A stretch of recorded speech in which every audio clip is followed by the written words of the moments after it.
കണ്ടിട്ട് നിങ്ങൾക്ക് മനസ്സിലായോ? ഇന്ന് തെക്ക് ദേശത്ത് ഈ വേഷമത്ര പരിചിതമായിരിക്കില്ല. ഞാനാണ് ഭൂതം. കുട്ടികൾ ഭയപ്പെടേണ്ട കേട്ടോ. ഞാനൊരു ഭൂതംകളി കലാകാരനാണ്. എന്താണ് ഭൂതംകളി? ആരാണ് ഭൂതങ്ങൾ? വേഷം എന്താണ്? അറിയണ്ടേ? വടക്കൻ കേരളത്തിലെ വള്ളുവനാടൻ ഗ്രാമങ്ങളിലുള്ള ഭഗവതിക്കാവുകളിൽ എൻ്റെ രൂപം പതിവ് കാഴ്ചയാണ്. അന്യം നിന്ന് പോകുന്ന ഈ അനുഷ്ഠാന കലയും ഭൂതങ്ങളും അവരുടെ ജീവിതത്തിന്റെ ഭാഗമാണ്. ദാരികാസുരനുമായുള്ള പോരാട്ടത്തിൽ കാളിദേവിയെ അനുഗമിക്കുന്ന സങ്കല്പമാണ് ഭൂതം. കണ്ടില്ലേ, വർണ്ണാഭമായ മുഖവും പല പല വേഷാലങ്കാരവും കെട്ടി തുടികൊട്ടിന്റെ താളത്തിൽ ഞങ്ങൾ ഭൂതങ്ങൾ നൃത്തം വയ്ക്കും. പക്ഷേ ഞങ്ങളുടെ ദുഃഖം എന്താണെന്ന് റാപ്പും DJയും ഇഷ്ടപ്പെടുന്ന തലമുറയ്ക്ക് തനത് കലാരൂപങ്ങളെ വേണ്ടാതെ.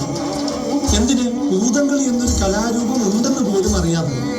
ഈ കലയുടെ സംരക്ഷണം നമ്മുടെ ഉത്തരവാദിത്തമാണ്. ഇത് നാടിന്റെ സംസ്കാരമാണ്.